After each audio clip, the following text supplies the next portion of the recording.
नमस्कार प्रिय विद्यार्थियों, वीके नॉलेज इलेक्ट्रिकल में आप सभी का स्वागत है। राजस्थान विद्युत विभाग में टेक्नीशियन थर्ड की जो भर्ती है उसकी प्री एग्जाम का रिजल्ट आ चुका है। बहुत से सवाल है रिजल्ट को लेकर अभी भी और कुछ असमंजस भी है। आज की इस वीडियो में हम दोनों पॉइंट ऑफ व्यू से बात करेंगे। जो बच्चे सिलेक्ट हो चुके हैं उनके हिसाब से भी, और जिनका सिलेक्शन नहीं हुआ, जिनका रिजल्ट भी शो नहीं हो रहा है, उनके हिसाब से भी बात करेंगे। पूरा कंप्लीट वीडियो देखना है, क्योंकि अलग-अलग सिचुएशन सामने आती है और अलग-अलग क्वेरी सामने आती है। तो मुझे लगता है कि एक वीडियो के माध्यम से हम सब एक जो सिचुएशन है उसको समझ लें तो बेहतर रहेगा।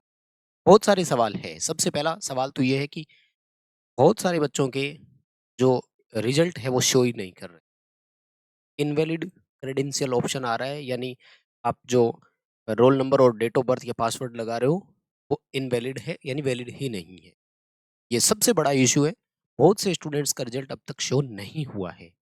सेकंड, मेरिट को लेकर चर्चा चल रही है कि भाई 25 नंबर वाला कैसे सिलेक्ट हो गया, 35 नंबर वाला कैसे सिलेक्ट हो गया, 40 नंबर वाला कैसे सिलेक्ट हो गया, सबकी मेरिट कॉमन कैसे हो गई, क्या रिवाइज रिजल्ट आ सकता है या फिर से आने वाला है रिजल्ट। ये है बड़े सवाल जिस पर हम इस वीडियो में चर्चा करेंगे। जो सिलेक्ट हो गए उनको क्या करना है, जिनका एक्शन नहीं हुआ, जिनका रिजल्ट शो नहीं हो रहा, उनको क्या करना है, दोनों को एक साथ रिप्लाई देने वाले हैं।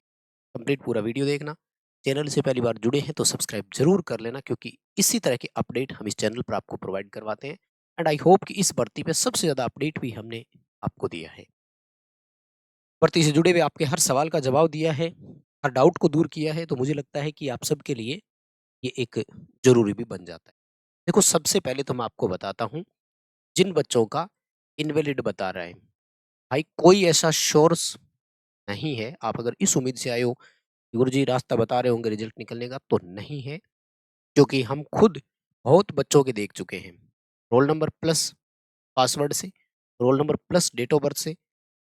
कुछ हमने तो रजिस्ट्रेशन नंबर से भी ट्राई किया। रजिस्ट्रेशन नंबर और रोल नंबर दोनों अलग अलग चीजें, वैसे ध्यान रखना, लेकिन नहीं शो हो रहा। तो इसके लिए सबसे बेटर और ऑथेंटिक आपको जो रिप्लाई या प्रॉब्लम सॉल्यूशन मिल सकता है वो वैकेंसी की हेल्पलाइन से ही है। आपके एडवर्टीजमेंट में आपको नंबर दिए हुए हैं, या वैकेंसी के लिए वेबसाइट पर जब आप जाते हैं तो वहाँ नीचे हेल्पलाइन नंबर दिए हुए हैं। बेहतर यही रहेगा कि आप हेल्पलाइन पर बात करिए। अगर आप जयपुर या इसके आसपास से हैं और जा सकते हैं तो वहाँ ऑफिस में जाकर भी शायद आप मिलें, तो मुझे लगता है और ज़्यादा सही रहेगा। ये इश्यू किसी एक बच्चे के नहीं है, ऐसे बहुत बच्चे हैं, बहुत सारे बच्चे हैं ऐसे जिनका ये इश्यू एग्जिस्ट कर रहा है। तो इसके लिए तो आपको उन ऑफिसर से ही, क्योंकि परफेक्ट आंसर वहीं से आपको मिल सकता है जहाँ तक और ये वास्तव में इश्यू है।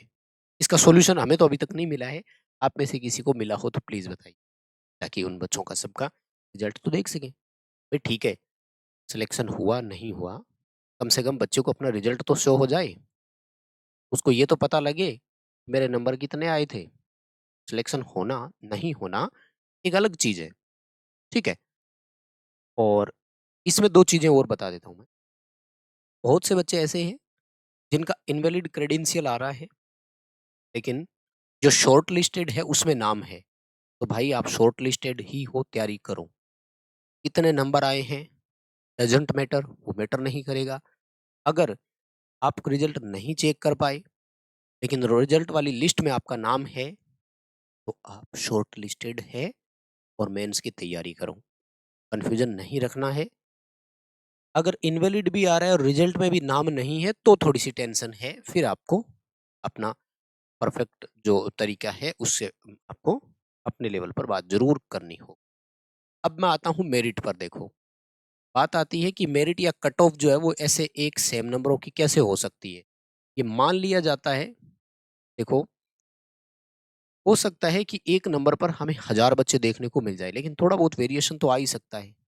तो पहली चीज़ तो ये है कि जो कट ऑफ है, मुझे लगता है कि हो सकता है इसमें कहीं न कहीं टेक्निकल बग हो, कोई न कोई टेक्निकल इश्यू हो कि लिखने में प्रॉब्लम, मतलब वो गलती हो गई, हो सकता है, लेकिन ऐसा पॉसिबल नहीं है। फिर भी हम एक लगा रहे हैं। क्यों लगा रहे हैं मैं बताता हूँ। तो जो अनरिजर्व की मेरिट है ना 46 नंबर। मैं ग्रुप फर्स्ट के हिसाब से बात कर रहा हूँ। ये वाली जो प्रॉब्लम है, ये तो सब ग्रुपों में एग्जिस्ट कर रही है। ग्रुप नंबर थर्ड में भी बहुत बच्चों का रिजल्ट शो नहीं हो रहा। ग्रुप फर्स्ट में तो बहुत बच्चे हैं जिनका नहीं। अभी ये जो मैं बात कर रहा हूँ, ये मैं ग्रुप फर्स्ट की बात कर रहा हूँ। अनरिजर्व की 46 है। अभी तक हमने अनरिजर्व कैटेगरी का कोई भी बच्चा नहीं देखा जिसका स्कोर 46 से कम हो और सिलेक्शन हुआ हो। ध्यान से सुनना, मैं जो निष्कर्ष हम निकाल करके लाए प्लीज। हम हमारे हिसाब से विचार दे रहे हैं, आप अपने विचार कमेंट बॉक्स में रख सकते हैं। कमेंट बॉक्स खुला हुआ है आपके। जितना समझ आ रहा है उतना आपको बता दें ताकि थोड़ा बर्डन कम हो जाए। ठीक है। 46 से कम स्कोर जिसका अनरिजर्व में हो और उसको शॉर्टलिस्टेड दिखा रहा हो, ऐसा तो हमने नहीं देखा।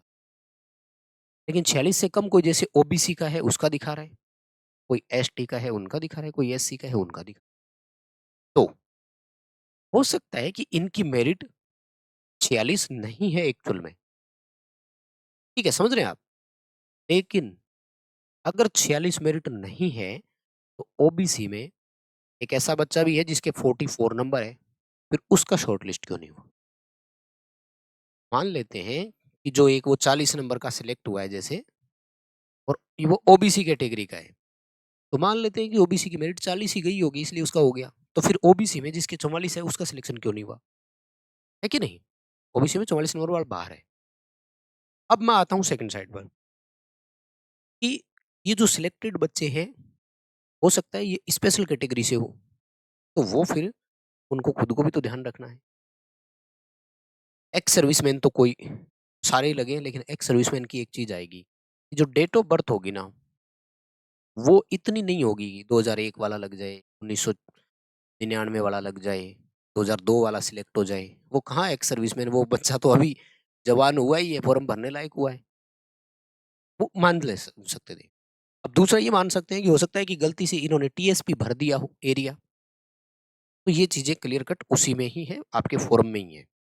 तो ये चीजें उसमें मेंशन हो जाती है अगर आपने वहां से अप्लाई किया है तो। ठीक है। कहने का मतलब ये है कि मेरिट में कोई टेक्निकल बग अगर होता, ये जो कहते आई उसी के हिसाब से मैं बता रहा हूँ आपको। अगर टेक्निकल बग होता कि ओबीसी की मेरिट 46 गलती से दिखा दी, हो सकता है ओबीसी की मेरिट 40 हो, तो ये 44 वाला सिलेक्ट क्यों नहीं हुआ? फिर वहां सवाल आ जाता। अब मैं आता हूँ सेकंड साइड कि हो सकता है नॉर्मलाइजेशन हुआ हो। पर एक बात बताओ यार, अगर नॉर्मलाइजेशन हुआ है तो फिर कहीं मेंशन तो करें ताकि बच्चों में कंफ्यूजन नहीं रहे कि इस 40 नंबर वाले का नॉर्मलाइजेशन की वजह से मान लेते हैं कि 6 नंबर बढ़ गए होंगे और ये 46 नंबर पे आ गया होगा इसलिए इसका सिलेक्शन हो गया होगा। इस 44 वाले का हो सकता है नॉर्मलाइजेशन नहीं हुआ हो इसलिए इसका नहीं हो रहा हो। ये 2 पॉइंट अपन लेकर चले, लेकिन इसका जब सिलेक्शन हो रहा है तो फिर कहीं स्पेशल मेंशन तो करें कि भाई इनका इस वजह से हुआ, इनका इस वजह से हुआ है। तो ऐसा तो कोई लग नहीं रहा कि रिवाइज़ रिजल्ट आ सकता है क्या? हम कोई एक उम्मीदें लगाएँगे ऐसा है नहीं। अब मैं आता हूँ सेकंड साइड, कोई कहेगा कि धांधली हुई है, ये वो। देखो एक लॉजिक बताता हूँ, कॉमन चीज़ ध्यान में। इतना तो कोई नहीं होगा कि 27 नंबर किसी के आए हुए हो और उसको शॉर्टलिस्टेड दिखा दे। ज़ाहिर-सी बात है अगर ऐसा होगा तो एक अनजान को भी दिख रहा है, कॉमन सेंस काम करेगा। इसके लिए तो फिर हर कोई ऑब्जेक्शन करेगा ना। अगर वो इसको सेलेक्ट करना चाहते हैं तो वो तो उसका स्कोर भी 27 की जगह 47 या 57 कर सकते हैं फिर। सब कुछ ही कर सकते थे ना। तो ये जो इश्यूज है ना, जो कम नंबर वाले सिलेक्टेड दिखा रहे हैं, इनका या तो फॉर्म भरने में ये चेक करेंगे, इनको खुद को पता लगेगा। और दूसरा इंपॉर्टेंट जो है वो है नॉर्मलाइजेशन वाला। इसके लिए फिर डिपार्टमेंट ने सी हेड कहीं पे ये जिक्र नहीं किया कि भाई नॉर्मलाइजेशन के कारण इनके नंबर बढ़ गए हैं इसलिए हो गए होंगे। तो फिर उसके लिए दोनों मेंशन करना था कि आपका रो मार्क्स कितने हैं और आफ्टर नॉर्मलाइजेशन आपके मार्क्स कितने हैं, ये ऐसा। रिवाइज मेरिट का या रिवाइज रिजल्ट का मुझे नहीं लग रहा कि आएगा क्या। तो भाई जिन बच्चों का हो गया सिलेक्शन वो तो पढ़ो, अपनी कंटिन्यूटी बनाए रखो अब, क्योंकि आपको मेंस की तरफ जाना ही होगा। ठीक है। एप में ये जो फ्री स्टडी मटेरियल है इसमें प्री एग्जाम के क्वेश्चन डाल दिए हैं। ठीक है।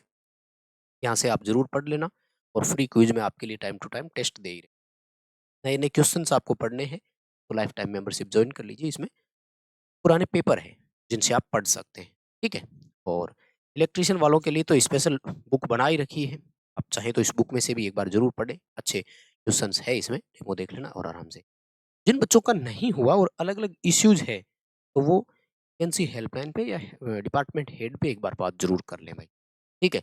यानी कुल मिलाकर के अपना का यही है, इश्यूज़ है सामने, 2 बड़े इश्यू है। पहला इश्यू तो है इनवैलिड वाला कि भई ये क्यों हो रहा है? बच्चे का दिखाए कम से कम, ये तो बहुत बड़ा और जेन्युइन लग रहा है। और एक इनका जो कम स्कोर वाले मेरिट से नीचे स्कोर है वो सिलेक्टेड दिखा रहे हैं। अब कोई स्पेशल वो कैटेगरी के होंगे वो एक अलग चीज़ है कि उन्होंने क्या भर दिया, है ना? आउटस्टैंडिंग स्पोर्ट्स कोटा भर दिया, किसी ने एक्स सर्विसमैन गलती से भर दिया, वो एक है अलग। तो ये फिर सारे मेन में बाहर हो जाएँगे। वो गलती तो वहाँ आ जाएगी ना सामने, लग नहीं रहा ऐसा कुछ। तो यही थे, रिवाइज़ रिज़ल्ट या रिवाइज़ मेरिट का ऐसा कुछ लग नहीं रहा और आगे बढ़ो। जिनका हो गया उनको मेहनत आगे करनी है और कंटिन्यू। ये मेरे विचार हैं, आप अपने भी सकते हैं विचार हमें ज़रूर बताइए, ठीक है?